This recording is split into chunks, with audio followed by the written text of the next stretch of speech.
Good morning students, welcome to Veena Pani online education. Subject है आपका economics, class 12th के लिए है ये वीडियो। Chapter 3 part 2।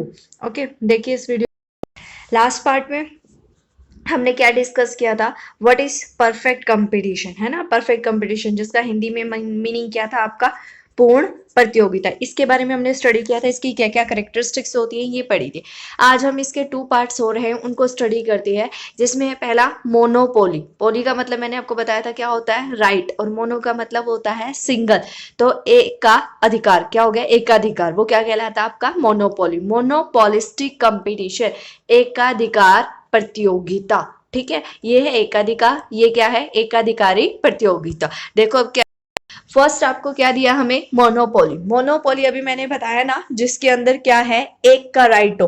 तो ये वो मार्केट है जिसके अंदर सिर्फ एक सेलर होता है, मतलब बेचने वाला कौन होगा, सिर्फ एक होगा। एंड लेकिन खरीदने वाले तो क्या होंगे, बहुत सारे। ठीक है, इसके अंदर क्या डिफरेंस आया, in which there is only one seller. बेचने वाला कौन होगा, एक सिंगल होगा, और खरीदने वाले क्या होंगे, बहुत सारे होंगे। ठीक है, लेकिन एक प्रॉब्लम आती है यहाँ पर, वो क्या है, there are no close substitute of products. मतलब जो प्रोडक्ट आप यूज कर रहे हो ना, उसका दूसरा ऑप्शन आपके पास अवेलेबल नहीं होता। सेम टू सेम वैसा ऑप्शन आपको मार्केट में दूसरा नहीं मिलता। ठीक है, जैसे हम बसेस में ट्रेवल करते हैं, ठीक है, आप रोडवेज की बस में भी जा सकते हो, प्राइवेट बस में भी जा सकते हो। तो आपके पास ऑप्शन है ना, या तो रोडवेज की बस में जाओ या फिर प्राइवेट बस में जाओ।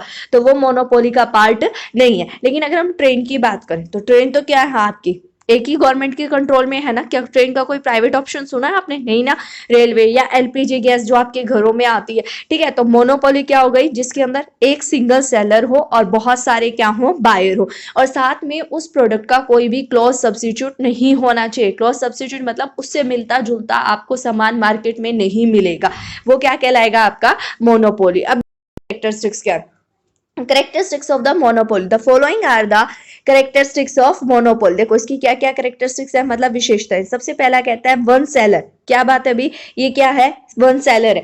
बेचने वाला कौन होता है, सिर्फ अकेला होता है, क्योंकि इसके अंदर सिर्फ किसका राइट होता है, एक का राइट होता है। सेकंड कहता है लार्ज नंबर ऑफ बायर्स, और खरीदने वाले क्या होंगे, बहुत सारे होंगे। ठीक है, बेचने वाला एक है, खरीदने वाले क्या है, बहुत सारे हैं। फिर कहते हैं monopoly firm as an industry.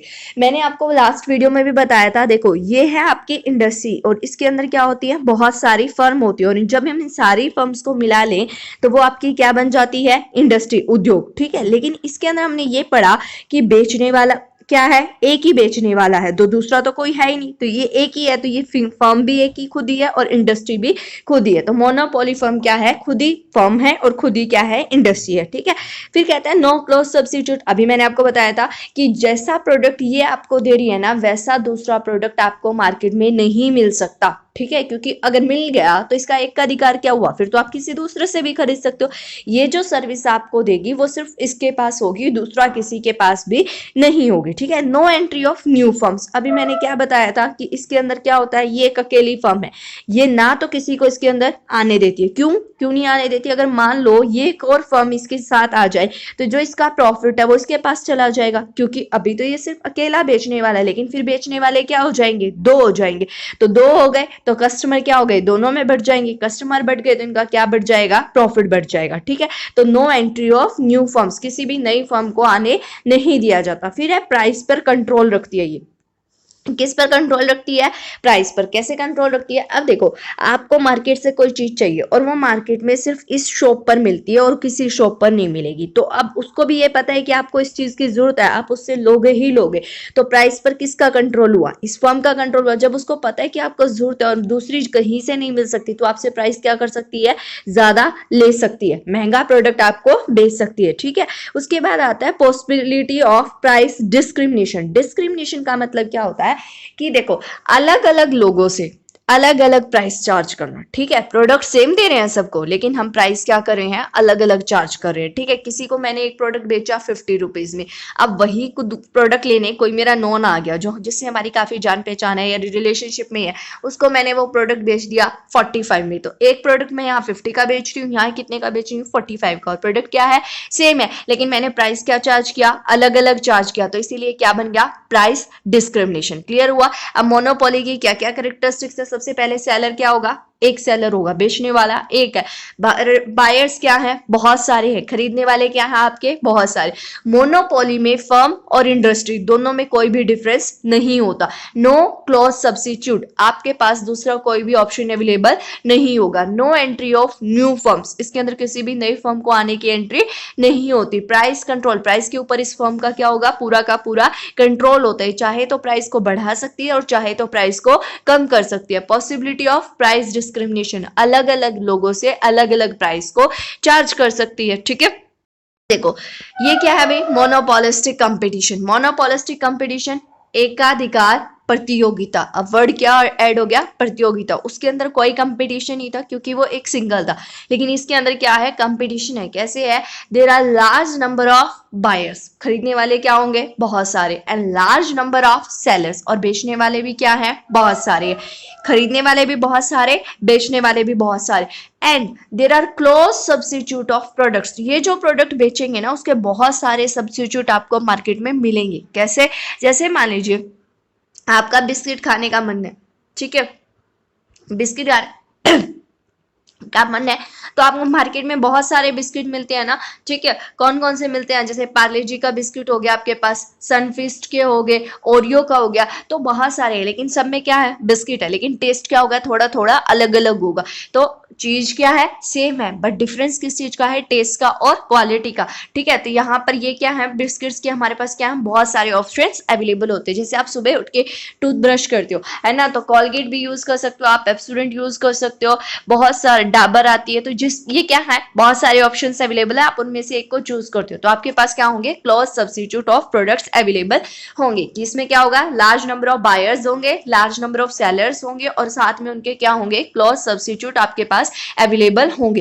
देखो अब कहता है कि इसकी कैरेक्टरिस्टिक्स क्या है, देखिए करेक्टरिस्टिक्स ऑफ मोनोपोलिस्टिक कंपटीशन, क्या क्या करेक्टरिस्टिक्स है, देखो फर्स्ट करेक्टरिस्टिक्स कहती है लार्ज नंबर ऑफ बायर्स। अभी हमने पढ़ा ना कि बायर्स क्या होंगे, इसके अंदर बहुत सारे, खरीदने वाले लोग क्या हैं, बहुत सारे। सिंपल सी बात देख लो कि कोलगेट खरीदने वाले लोग क्या हैं, क्या आप अकेले खरीदते हो, नहीं ना, बहुत सारे। इसी तरीके से उसको बेचने वाले क्या हैं, बहुत सारे। क्या अकेला मार्केट में कोलगेट आता है, नहीं ना, पेप्सोडेंट आता है, डाबर रेड आता है, और बहुत सारे आते हैं जिनका तो हमें नाम भी नहीं पता होगा क्योंकि इतने सारे ऑप्शन अवेलेबल है। ठीक है, तो बायर्स भी क्या है, बहुत सारे, और सेलर्स भी क्या है, बहुत सारे। फिर कहता है प्रोडक्ट का डिफरेंशिएशन है। प्रोडक्ट डिफरेंशिएशन मतलब ये जो प्रोडक्ट आपको बेच रहे हैं ना, वो प्रोडक्ट कहीं ना कहीं थोड़ा बहुत अलग होगा। ठीक है, कलर में अलग हो सकता है, साइज में अलग हो सकता है, क्वालिटी में अलग हो सकता है, टेस्ट में अलग हो सकता है, किसी भी तरीके से वो अलग हो सकता है। ठीक है, तो प्रोडक्ट क्या होंगे, अलग अलग होंगे। फिर freedom of entry and exit of firms, इसके अंदर कोई भी फर्म आसानी से एंटर कर सकती है और कोई भी फर्म आसानी से बिजनेस को छोड़कर जा सकती है, किसी पर भी कोई रोक टोक नहीं होती है। ठीक है, फिर आता है सेलिंग कॉस्ट। अब देखो आपको मार्केट में जाके शैम्पू खरीदना है, ठीक है, शैम्पू खरीदना है, तो शैम्पू की क्या है, बहुत सारे ऑप्शंस अवेलेबल हैं, पेंटीन है, डव है, और क्लिनिक प्लस है, हेड एंड शोल्डर्स है। ठीक है, तो बहुत सारे। अब वो उनको क्या करना पड़ेगा, हर कोई चाहेगा ना कि उसकी कंपनी का प्रोडक्ट सेल हो, और आप कौन सी कंपनी का प्रोडक्ट खरीदते हो, जिसकी आपको एडवर्टाइजमेंट अच्छी लगती है ना, तो उनको क्या करना पड़ता है, सेलिंग कॉस्ट। सेलिंग कॉस्ट मतलब खर्च करना पड़ता है अपने प्रोडक्ट को बेचने के लिए, और वो कैसे करते हैं, एडवर्टाइजमेंट करवाकर, क्योंकि जिसकी आपको एडवर्टाइजमेंट सबसे अच्छी लगती है आप वही प्रोडक्ट खरीदते हो, चाहे उसके अंदर क्वालिटी बेटर हो या ना हो। तो सेलिंग कॉस्ट मतलब अपने प्रोडक्ट को बेचने के लिए एडवर्टाइजमेंट करवाना। ठीक है, नेक्स्ट क्या आता है, लेस मोबिलिटी। हमने परफेक्ट कंपटीशन में पढ़ा था ना, क्या थी वहां पर, परफेक्ट मोबिलिटी थी, है ना। परफेक्ट मोबिलिटी मतलब मैंने बताया था कि कोई भी इंप्लॉइज आपकी ऑर्गेनाइजेशन को छोड़कर दूसरी में आसानी से जा सकता है। इसके अंदर भी मोबिलिटी होती है, लेकिन परफेक्ट से कम होती है। आप आ जा सकते हो, लेकिन कुछ रिस्ट्रिक्शंस, कुछ बाधाएं लगाई जाती है ताकि आप फ्रीली इधर से एक ऑर्गेनाइजेशन को छोड़ के दूसरी ऑर्गेनाइजेशन में ना जा सको। ठीक है, फिर आता है आपके पास क्या, नॉन प्राइस कंपटीशन। हमारे यहाँ कौन सा कंपटीशन है, नॉन प्राइस। एक होता है प्राइस का कंपटीशन, भाई एक कंपनी बिस्किट का पैकेट 50 में बेच रही है, एक 45 में बेच रही है, एक 48 में, तो ये तो हो गया प्राइस का कंपटीशन। अब आता है नॉन प्राइस कंपटीशन। ये कैसे होता है, आपने देखा होगा कि अगर आप एक साबुन का जैसे अभी आपका एडमिशन स्टार्ट होते हैं तो आप नोटबुक्स वगैरह लेके आते हो, तो 12 कॉपी पे 12 कॉपी फ्री, अगर राजधानी की लोगे तो ऐसा कुछ ऑफर होता है। और किसी पे होगा कि 12 कॉपी ली तो 2 रजिस्टर्स फ्री, ठीक है। इस तरह के आपके पास बहुत सारे ऑप्शंस होते हैं। जैसे हम चाय पत्ती लेके आते हैं तो किसी के साथ गिलास फ्री आता है, किसी के साथ चम्मच फ्री आता है, किसी के साथ बाउल फ्री आता है। तो हमारे पास क्या है, अलग अलग। अब वो ऐसा क्यों करते हैं, ताकि कस्टमर उनके प्रोडक्ट को खरीदने के लिए उनके पास आए। अब आप मार्केट में चाय पत्ती लेने गए, ठीक है, उसने आपको बोला कि ये भी 50 के, ये भी 50 के, इसके साथ बाउल फ्री है, इसके साथ बाउल फ्री नहीं है, तो आप कौन सी लोगे, जिसके साथ बाउल फ्री होगा। तो नॉन प्राइस कंपटीशन में क्या होता है, वो आपको गिफ्ट्स वगैरह देकर आपको उनकी तरफ अट्रैक्ट करते हैं कि आप उनका प्रोडक्ट खरीदने के लिए क्या हो जाए, तैयार हो जाए। क्लियर हुआ। देखो मोनोपोलिस्टिक कंपटीशन में क्या है हमारे पास, large number of buyers, buyers क्या है, बहुत सारे हैं। Large number of sellers, sellers भी क्या है, बहुत सारे हैं। प्रोडक्ट कैसा हमारा, डिफरेंशिएट है, अलग अलग है। Freedom of entry and exit of firms, कोई भी फर्म आसानी से आपके बिजनेस को छोड़कर जा सकती है और कोई भी फर्म आपके बिजनेस में आ सकती है, ठीक है। सेलिंग कॉस्ट, एडवर्टाइजमेंट आपको करवानी पड़ेगी अगर आप अपने प्रोडक्ट को बेचना चाहते हो। लेस मोबिलिटी, एक जगह को छोड़कर, एक प्लेटफॉर्म को छोड़कर दूसरी फर्म में जाना आसान नहीं है। जा सकते हो लेकिन क्या होंगी, कुछ रिस्ट्रिक्शंस होती है। नॉन प्राइस कंपटीशन, जिसमें आपको कोई गिफ्ट दिया जाता है ताकि आप वही प्रोडक्ट खरीदो जो आपको क्या दे, गिफ्ट दे, ठीक है। तो ये अट्रैक्ट करने का आइडिया होता है। किसको अट्रैक्ट करना है, कस्टमर्स को, ताकि इनकी सेल क्या हो जाए, बढ़ जाए, ठीक है। सेल बढ़ेगी तो इनको प्रॉफिट्स भी क्या होंगे, ज्यादा होंगे। इन सब की अब आपकी 3 हो गई हैं। एक परफेक्ट कंपटीशन करवाया था फर्स्ट में आपको, फिर आपको करवाया परफेक्ट, फिर मोनोपोली, और एक हो गया मोनोपोलिस्टिक कंपटीशन। तीनों की कैरेक्टरिस्टिक्स क्या होती हैं, मीनिंग क्या होते हैं, आपको अपनी नोटबुक में लिखनी है। नेक्स्ट वीडियो में आपको बताएंगे ओलिगोपोली क्या होता है, ठीक है। ओलिगोपोली और साथ में इन सब में जो 3 है, परफेक्ट, मोनोपोली और मोनोपोलिस्टिक, तीनों में डिफरेंस। Okay, thank you.